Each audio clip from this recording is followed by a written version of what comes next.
हाँ जी, जयकारा बोलिए और हाँ शुरू जी। करिए। बोलो श्री प्राणनाथ प्यारे की जय। बोलो श्री सतगुरु महाराज की जय। दीदी आवाज आ रही है? आ रही है, आप शुरू करिए ना। सागर आठ जिमी। कर रही हूँ शुरू। आई आवाज? मीनू दीदी आपकी आवाज आ रही है, तभी मैंने रिकॉर्डिंग ऑन करी है। आप शुरू करिए गाना। दीदी आवाज आवाज नहीं आ रही? आपको मेरी आवाज नहीं आ रही क्या? तभी तो आप सुन नहीं पा रहे आपकी आवाज। कर रही हूँ। आठों सागर आठ जिमी, पार करो पार करो, जमुना जी में आ जाओ, झील न कर श्रृंगार करो। आठों सागर आठ जिमी, पार करो पार करो। पाट घाट की दोहरी से के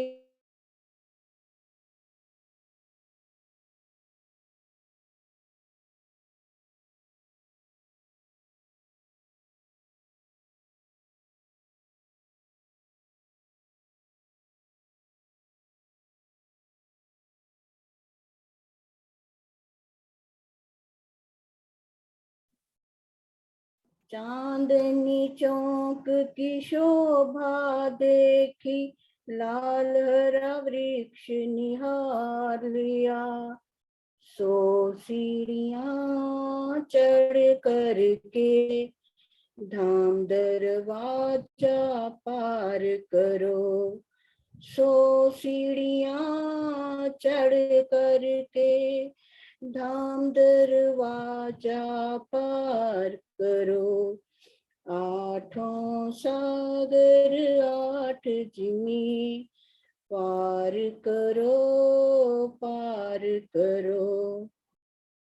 थंब 28 के चौक को सूरता से जब पार किया, चौरस 4 हवेली, 5वीं गोल हवेली है, मूल मिलावे में आ जाओ, दर्शन में खो जाओ, मूल मिलावे में आ जाओ, दर्शन में खो जाओ, मूल मिला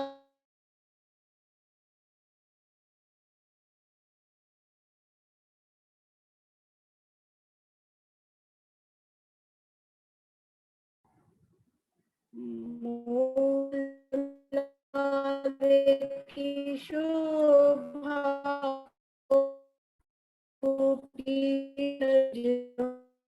देखो, मध्य सिंगार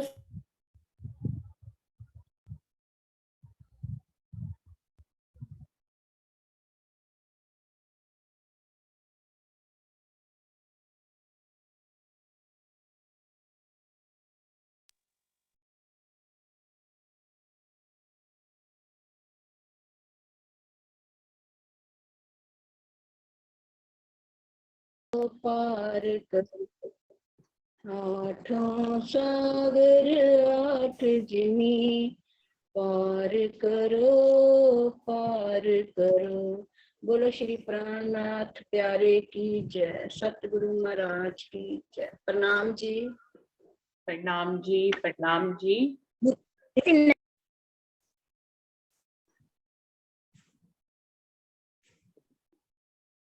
बोलिए श्री प्राणनाथ प्यारी की जय। बोलिए श्री सद्गुरु महाराज की जय। प्रथम लागू दुई चरण को, धनिये न छुड़ाइयो खीन, लाख तली मेरे जीव के ही जीवन इन पांव तले पड़ी रहूं। धनी नजर खोलो बातून, पलना वालों निरखु नेत्रे, मेरे जीव के ही जीवन, मेरे जीव के ही जीवन। चर्चा प्रारंभ होत है, सुनो साथ चित दे, भजो राज श्यामा श्री प्राणनाथ, सखी जीवन हमारोए। श्री महामती कहे साथ जी, मया चर्चा का वक्त, अब तुम सुनियो चित्त दे, लाल आगे आए बैठे इन तखत, लाल आगे आए बैठे इन तखत। बोलिए श्री प्राणनाथ प्यारे की जय, बोलिए श्री सद्गुरु महाराज की जय।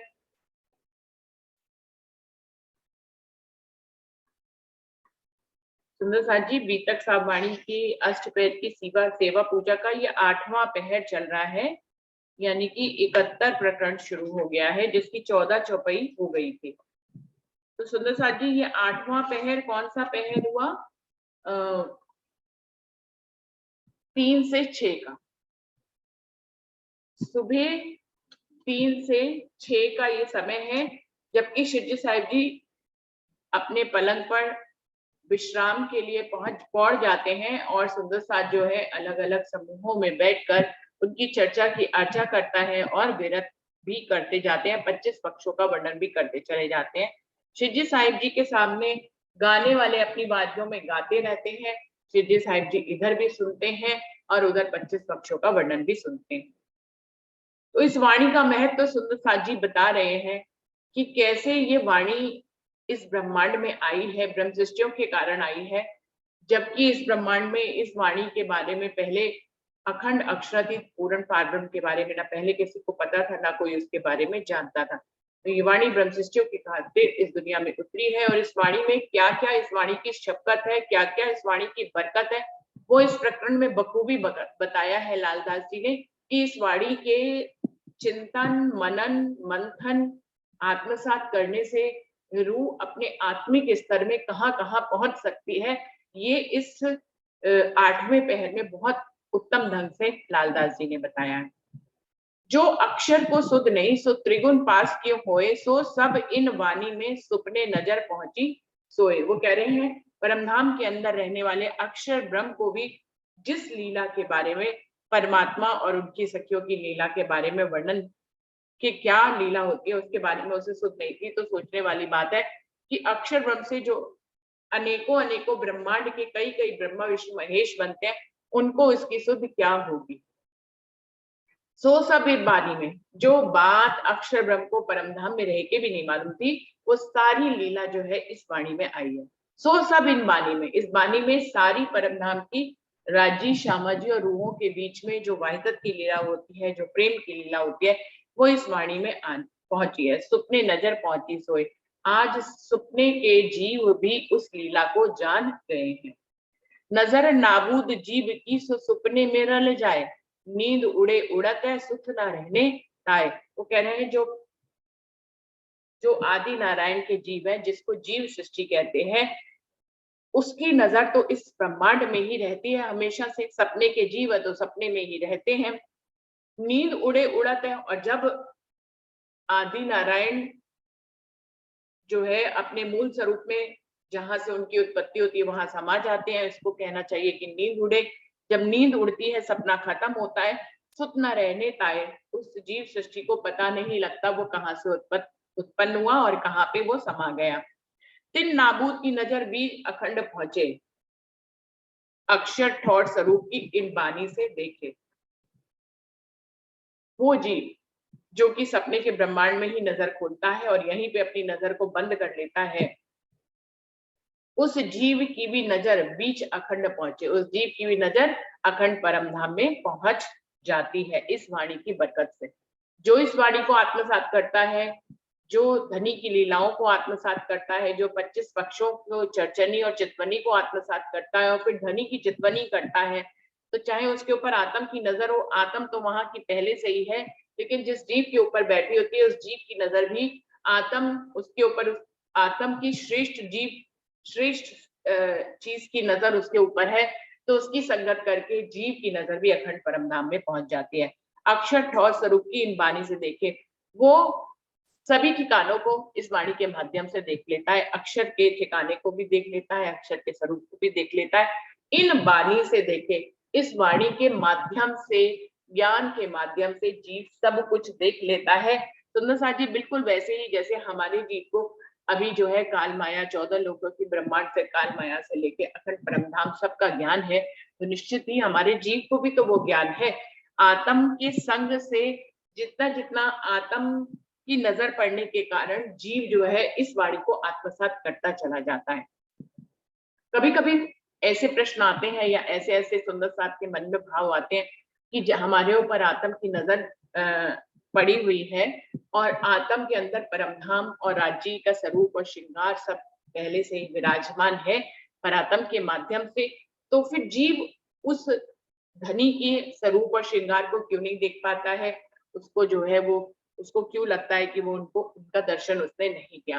तो सुंदर साथ जी वो सारी बातों को यहाँ पर क्लियर कर रहे हैं कि इन ब्रह्म सृष्टियों के कारण ये वाणी इस दुनिया में आई है। इसमें अखंड परमधाम की पूरी लीला और उसके जर्रे जर्रे का वर्णन है। जब उस वर्णन को आत्म की संगत के कारण जीव आत्मसात करता है तो वो उसमें पहुंच ही तो गया, ज्ञान के माध्यम से पहुंचा या प्रेम के माध्यम से पहुंचा। जिस जीव की ये पात्रता ही नहीं थी कि वो अखंड परमधाम के ज्ञान को सुन भी सके, अभी चौपाइयों में आया कि जीव सृष्टि उनके पास रहकर भी नहीं सुन पा रही है, सिर्फ ब्रह्म सृष्टियां सुन पाती हैं। तो ब्रह्म सृष्टियां सुन रही है तो यानी कि ब्रह्म सृष्टियों के जीव तो सुन ही रहे हैं ना। वो जीव सृष्टि जिनके ऊपर नजर नहीं आई वो नहीं सुन पा रहे हैं। सुंदर साथ जी वो जीव तो सुन ही पा रहे हैं जिनके ऊपर परात्म की नजर पड़ी है। तो परात्म की नजर भी तो पड़ी तो जीव के ऊपर है, तो उन जीव की भी कौन सी पात्रता थी कि वो अखंड परमधाम के ज्ञान को जान सके। जबकि इस वाणी की बरकत से वो अक्षर और अक्षर के ठिकाने, रंग महल और परमधाम के बारे में इस वाणी से वो देख पाते हैं, अपनी चितवन को वहां तक ले जा पाते हैं। चितवन कौन करता है, जीव की आत्म? तो सुंदर साथ जी जीव ही चितवन करता है, आत्म तो पहले से ही वहां की है। जीव जब चितवन करता है तो उसके माध्यम से आत्म की नजर भी पलटकर परमधाम वापस जाती है। परम आत्म जो है, जो परात्म स्वरूप है, वो परात्म स्वरूप की जो नजर आत्म स्वरूप है वो जीव के ऊपर बैठी है, वो जीव की लीला कर रही है। जो जो जीव करता है वो सब चीजें आत्म देखती है। और ये सब कुछ होता कहाँ से, इसका मूल उद्गम स्थान राज्य का दिल है। राज्य के चाहने से ही सब कुछ होता है, राज्य के चाहने से ही जो है जीव जो है इस वाणी को आत्मसात करता है। तो मूल हुक्म राज्य का, राज्य के दिल जो मूल हुक्म चल रहा है इस ब्रह्मांड में, जो कि जीवों की लीला है, उसमें मूल परमधाम से, राज्य के दिल से ही, हुक्म से ही सारा हुक्म चल रहा है।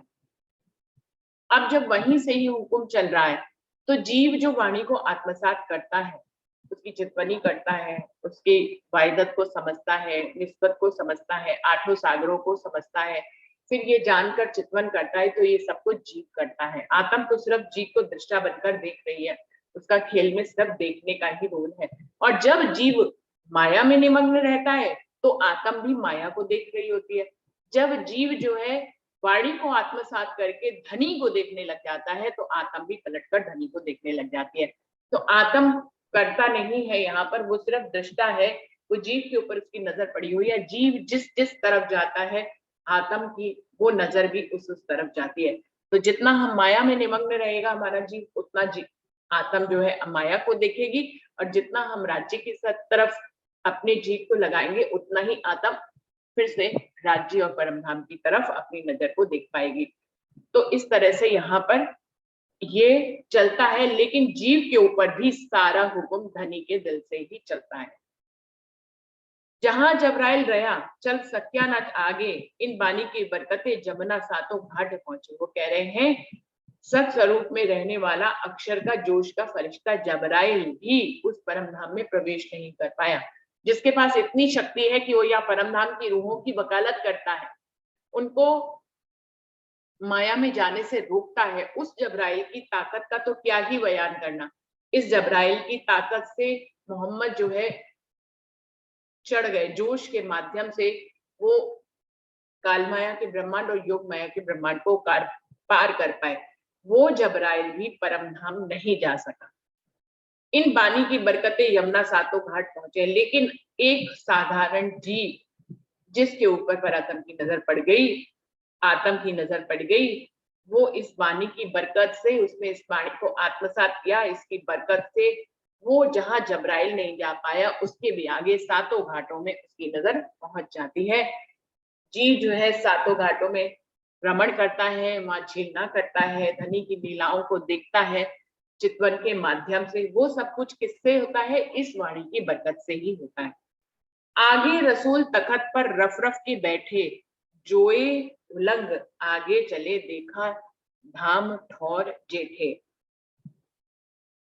रसूल साहब भी जब्राइल ने उनको कहां तक पहुंचाया? सत्स्वरूप ब्रह्म तक पहुंचाया, क्योंकि जहां तक उसकी पहुंच है वो वहीं तक तो पहुंचाएगा, उसके आगे तो वो जा ही नहीं सकता। तो फिर जब्राइल रसूल साहब को लेकर सत्स्वरूप, जहां उसका मूल ठिकाना है, अंतिम ठिकाना है, वहां तक वो लेके गया। फिर आगे ना तो जब्राइल जा सका, तो फिर मोहम्मद भी नहीं जा सके। फिर रफ रफ के तख्त पर बैठकर इश्क का तख्त आया मोहम्मद साहब के लिए, जोए उलंग आगे चले। फिर वो सत्स्वरूप से आगे पर यमुना जी को उलंग कर आगे चांदनी चौक से होते हुए देखा, जोए उलंग आगे चले, देखा धाम ठौर जैठे। यमुना जी को पार करके प्रेम के तख्त पर विराज, यानी कि परम धाम में एंट्री प्रेम के बिना नहीं है। सत सर्वरस सागर जो है वो भी प्रेम, उसमें भी एंट्री प्रेम के बिना नहीं है। तो सुंदर साथ जी, कभी कभी चौपइयों से ऐसे लगता है कि रफ रफ का तख्त जो है वो चांदनी चौक में आया है, तो सरबरस सागर को क्या बिना इश्क के पार कर लिया? ऐसा नहीं हो सकता है। परमधाम का जरा जरा जो है इश्क का स्वरूप है, और इश्क के बिना उसको पार नहीं किया जा सकता है। तो यमुना जी तक पहुंचने के लिए सरबरस सागर से होकर आना पड़ता है, और प्रेम के बिना नहीं आया जा सकता है। तो प्रेम के तख्त पर बैठकर रफ रफ के बैठे जोए उलंग आग, क्या लिखा है? उन्होंने जब प्रेम के तख्त पर वो विराजमान हो गए, तब उन्होंने यमुना जी को पार किया। आगे सातों बनों को देखा, देखा धाम ठौर जेठे, परम धाम के जितने भी ठिकाने हैं उन सबको मोहम्मद साहब ने देखा। इन जुबा के सुर सुनते सब ठौर आवे नजर, रू आत्म पहुंचत ताए हुई जात फजर। कितनी महिमा गा रहे हैं एक एक चौपाई में। इन जुबा के सुर सुनते सब ठौर आवे नजर, किस इस वाणी के एक एक अक्षर को, एक एक सुर को जब हम आत्मिक कानों से सुनते हैं, इन जुबा के सुर सुनते हैं, इस वाणी में जो परमधाम के सुर समाये हुए हैं, श्यामा महारानी की रचना के जो सुर समाये हुए हैं, उनको जब हम आत्मिक कानों से आत्मसात करते हैं, सब ठौर आवे नजर, सभी ठिकाने नजर आने लग जाते हैं परम धाम। 25 पक्ष जीव को नजर आने लग जाते हैं, और आत्म उनको देख रही होती है। तो आत्म तो पहले से ही उनको देखी हुई है, लेकिन अभी जीव का संग करने के कारण विस्मृत हो गई है। लेकिन जब जीव उन ठिकानों को देखता है, तो आत्म की नजर भी उन सबको दोबारा से देखने लग जाती है। रूह आत्म पहुंचत ताए हुई जात पसंद, आत्म भी वहां पर पहुंच जाती है, जिसकी नजर जीव पे पड़ी हुई है। जब जीव वहां पहुंचता है, तो आत्म भी वहां पर पहुंच जाती है। ताए हुए जात फजर, उस जीव के लिए सवेरा हो जाता है। तो सुंदर साथ जी, अभी 8वें पहर की बीतक पढ़ने के बाद तो मन में कोई संशय रहना ही नहीं चाहिए कि इस वाणी से क्या क्या हो सकता है। सुंदर साथ कहते हैं कि वाणी पढ़ने से भी परम नाम नजर नहीं आता है, तो वाणी को भी आत्मसात करना पड़ेगा आत्मिक दृष्टि से, तो निश्चित ही वहां पर नजर पहुंचेगी। इन बानी के सुनते साथ आप होत हयात, देखे बैठे माया मिने और ठौर बका हक जात। क्या कह रहे हैं? इस बानी के सुनते ही अपने जीव को हम अखंड कर लेते हैं। हम अखंड परमधाम में घूमने लगते तो हमारा जीव तो निश्चित रूप से अखंड हो गया। जो अखंड की लीलाओं को देख रहा है, जो अखंड के स्थानों पे घूम रहा है वो जीव अखंड हो गया है। देखे बैठे माया में ने, वो माया में बैठे बैठे ही ठौर बका हक जात, वो अखंड परमधाम के सभी स्थानों को वो जीव देख लेता है। अब जीव चितवनी करता है तो उसके अंदर का चेतन तत्व जो है वो निकल कर आत्म का संग करके, सतगुरु का संग करके वो परमधाम पहुंचता है। तन तो यही विराजमान रहता है, तन तो कहीं जाता नहीं है। इसीलिए क्या कहता है, कहा है, इन वाणी के सुनते आप हो हयात, देखे बैठे माया में निपन, माया में बैठे बैठे ठौर बका हक जात, परमधाम और उसके 25 पक्ष, राज्य, श्यामा जी और रूहों की लीला को वो जीव यहाँ माया में बैठे बैठे देख लेता है। माया का तन कहीं नहीं जाता, चितवन करने जो है वो चेतन तत्व ही जाता है हमारे अंदर का। इन वाणी के सुनते खुलत भिस्त के द्वार, आप देखे औरों दिखा भाई, पहुंचे नूर द्वार पर। और भी बड़ी बात कह दी इसमें, इस वाणी को जो जीव जितना आत्मसात करता है, खुलत भिस्त के द्वार, उसके लिए भिस्त के दरवाजे तो खुल ही गए। अखंड परमधाम में हो कि लीला में रमण करने लगा तो भिस्त के द्वार उसके लिए खुल जाते हैं।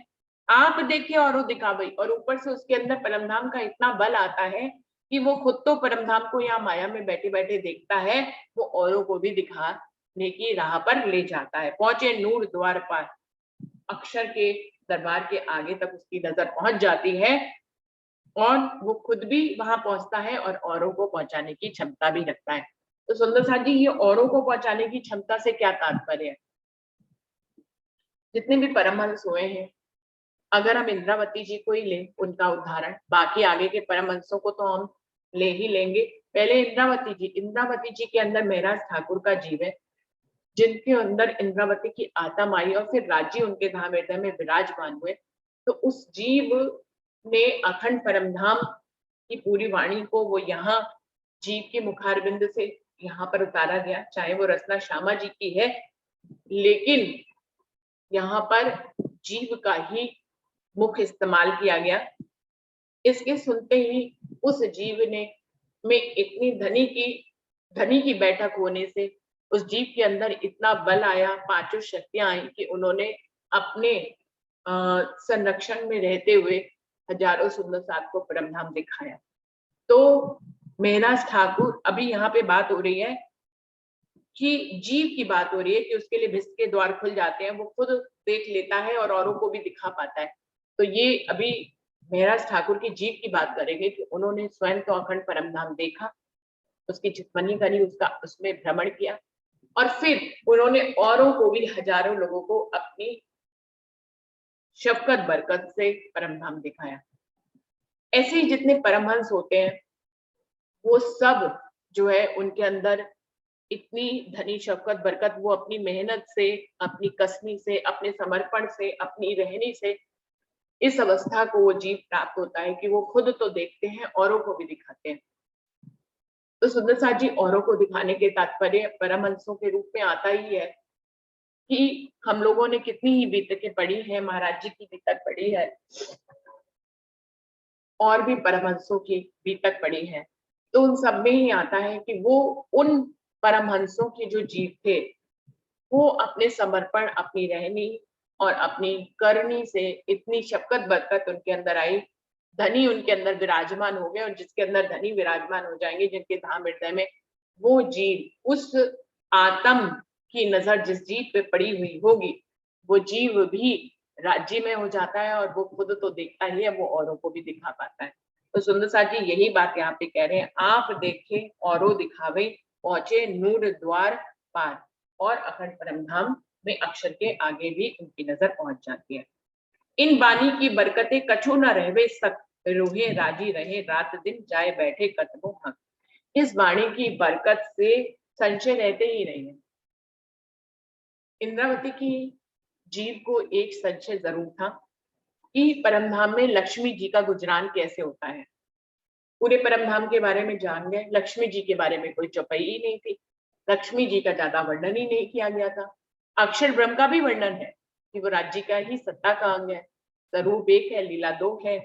तो जगह जगह अक्षर ब्रह्म दीदार करने जाते हैं, फिर वापस आते हैं, लेकिन महालक्ष्मी का कहीं कोई वर्णन नहीं था।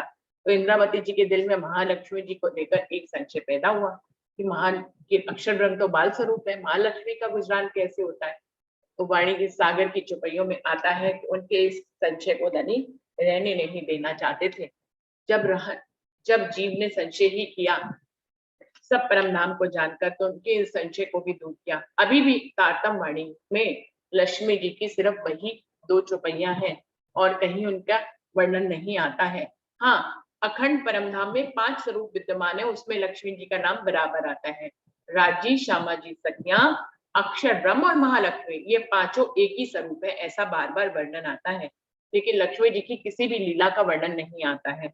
तो उसमें निश्चय किया गया, ये बिल्कुल स्पष्ट लिखा इंद्रावती जी ने, कि उनके हृदय में ये हमेशा बसबसा रहता था, ये हमेशा संशय बना रहता था। ये बात अधूरी सी रहती थी कि लक्ष्मी जी का गुजरान कैसे होता हो। तो धनी ने उनके इस संशय को भी दूर किया और उन्हें बताया कि लक्ष्मी जी जो है उनकी भी महिमा बिल्कुल सखियों जैसी है और उनका भी गुजारा जैसे धनी श्यामा महारानी और सखियों के साथ को सुख देते हैं, बिल्कुल वैसा ही सुख वो लक्ष्मी जी को भी देते हैं। तो सुंदर साथ जी कह रहे हैं यहाँ पर कि इन वाणी की बरकतें कछु न रहे सक। ये इस बात का उदाहरण देते हुए मैंने ये बात बताई है, लेकिन ये सब हमारे तक ये बात पहुंचती है कि जो इस वाणी को आत्मसात करता है उसके संशय नहीं रहते हैं। उसके संशय चाहे माया को लेकर ले हो या ब्रह्म को लेकर हो, योग माया के ब्रह्मांड को लेकर हो, काल माया के ब्रह्मांड को लेकर हो, सभी संशय उसके दूर होते हैं। रूहें राजी रहे रात दिन जाए बैठे कदमों हम। परम धाम की रूहें इस वाणी की बरकत से अखंड परम धाम के दिन और रात सुख लेती हैं और अपने जीव को भी देती हैं और धनी के कदमों में उनकी नजर रहती है। इन वाणी की बरकतें भया जागृत सुपन, पहचान कहूं ना होती पहले पास आई सयन। इस वाणी की बरकत से, इस वाणी को आत्मसात करने से क्या होता है, भया जागृत सुपन। कहने को तो ये सपने का संसार है, लेकिन इसमें जीव जागृत हो जाता है। तो सपने के संसार में कभी अनोखी बात हम लोगों ने नहीं सुनी कि हम अपनी आंखों से जो सपना देखे उसमें जिन जीवों को हम बनाए, जिन पात्रों को हम बनाए वो जाग जाए। ये कभी बात नहीं होती। हम जागेंगे तो वो मिट जाएंगे, ऐसा होता है। हम अपने सपने से इस बात को समझें कि हमारी आंखों में जो सपना चलता है उसमें हम कई पात्र बनाते हैं एक रात के बीच में, जिनकी कई वर्षों की अवधि बीत जाती है, लेकिन उनमें से हमने कभी ये नहीं देखा कि उनको ज्ञान मिला। उनको ज्ञान मिला, फिर जो है वो जागृत हुए और वो अपने असल स्वरूप के बारे में जाने और वो किसके सपने में है इसको जाने, ऐसा कभी भी नहीं होता। हाँ, जब हमारा मूल स्वरूप जागृत होता है अपने बिस्तर पे तो वो सपना ही खत्म हो जाता है। लेकिन इस वाणी की बरकत से ये जो परातम, जो धनी की नजरों में जो सपना चल रहा है, परातम की नजरों में ध्यान के माध्यम से वो जिस सपने के ब्रह्मांड में आई है, वहां पर जीव जागृत हो गया है। क्योंकि जीव अगर अखंड परमधाम तक की लीला को जान गया काल माया के ब्रह्मांड से, तो वो जागृत ही हो गया। तो कह रहे हैं ये हिकमत, ये अनोखी घटना धनी ने अपनी हिकमत से करी है, अपने हुक्म से करी है, जो हुक्म उनके दिल से पारित हो रहा है। इन वाणी की बरकतें भया जागृत सुपन, ये सपने का ब्रह्मांड में भी जागृत अवस्था आ गई है जो कभी भी नहीं हुआ करती थी। पहचान कहूं ना होती, आज तक इस ब्रह्मांड में किसी को भी अखंड परम धाम की पहचान नहीं थी, क्योंकि कोई भी सपने में जीव जागृत नहीं होता था। लेकिन अब इस वाणी की बरकत से सपने में भी जीव जागृत हो गया है। पहले पास आई सैयद, सबसे पहले जिनके ऊपर हुक्म किया था धनी ने, जिन जीवों के ऊपर धनी ने आत्म की नजरों को बिठाया था, सबसे पहले वो ब्रह्म सृष्टियां ही धनी की वाणी के करीब आई और उन्होंने इसको आत्मसात किया और अपने जीव को जगाया। तो जीव जो है वो सपने के ब्रह्मांड में भी जागृत हो गया इस वाणी की बरकत से। अभी बात कर रहे हैं सिर्फ ब्रह्म सृष्टियों के जीवों की। कहां से संसार में पसरी 14 तबक, बढ़ते बढ़ते बढ़ चली जाए त्रिगुण पहुंची हद। अब ब्रह्मशिष्टियों के जीव से, क्योंकि ब्रह्मशिष्टियों के जीव जागृत हो गए, अब जब वो जागृत हो गए तो खाली तो बैठेंगे नहीं, वो अपने ज्ञान का पसारा करेंगे। तो वहां से ये ज्ञान पसरा और 14 तबक में ये ज्ञान फैल जाएगा, बढ़ते बढ़ते ये और आगे बढ़ जाएगा और त्रिगुण के पास भी ये ज्ञान पहुंच जाएगा। तो यानी कि त्रिगुण जब अंत में अस्राफील जो है विष्णु को तारतम देंगे, पूरे 14 लोगों में वो तारतम पहुंच जाएगा। तो इस वाणी के माध्यम से, इस वाणी की बरकत से ब्रह्मशिष्यों के जीव ही नहीं जागे बल्कि 14 तबक के जीव जागृत हो जाएंगे। सपने के ब्रह्मांड में होते हुए वो जागृत हो जाएंगे। चाहे ये लीला 7वें दिन की लीला का वर्णन यहाँ पर किया जा रहा है। इन बानी की बरकतें नींद उड़ी नूर जलाल, ए याद करे सुपन को हुए के दिल खुशाल। अब जहां जहां राज्य की बैठक हुई है वहां वहां अक्षर ब्रह्म और उसकी जागृत बुद्धि भी आई है। पांचों शक्तियों में अक्षर ब्रह्म और जब्राइल तो है ही, असराफील भी है। तो क्या कि जिस जीव के ऊपर आत्म आई और जिस आत्म के धाम हृदय को धनी ने अपना घर बनाया और अपनी पांचों शक्तियों के साथ विराजमान हुए, तो अक्षर ब्रह्म और उनकी जागृत बुद्धि असराफील भी विराजमान हुई मेरा ठाकुर के अंदर।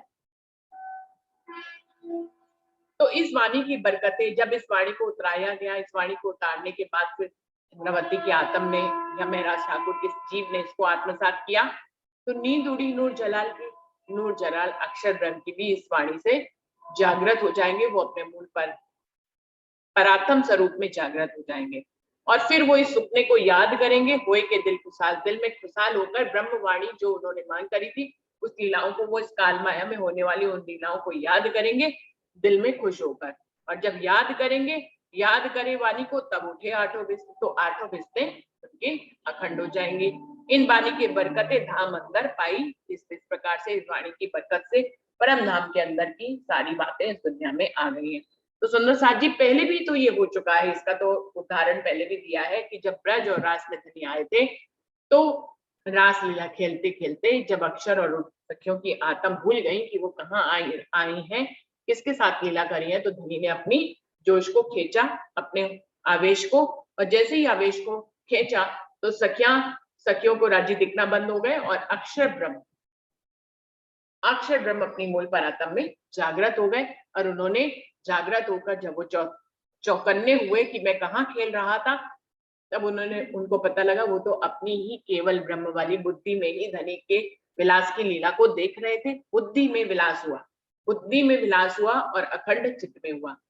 तो चित्त में जो है लीलाएं अखंड हो जाती हैं।